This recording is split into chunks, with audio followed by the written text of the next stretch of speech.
Okay, tips para ligtas ka sa duty mo. 'Di ba? Ano ba yung hawak mo pag naka-duty ka?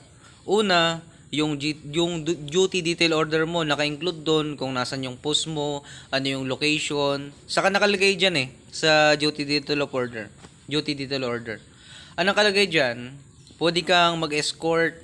Pwede kang mag-escort, dala-dala yung baril mo kahit na wala kayo sasakyan, kahit naglalakad lang kayo. Pwede kang mag-escort diyan sa labas, outside the area, pero kailangan makabalik din yan within 72 hours. Duty detail order, dapat tandala mo, duty detail order, identification card mo, tapos yung lisensya mo, yung carry o yung license to carry firearm nasa DDO na yun. Yun lang yung dadalhin mo, ligtas ka na diyan. Tapos ang kwan diyan, mag-complete uniform ka.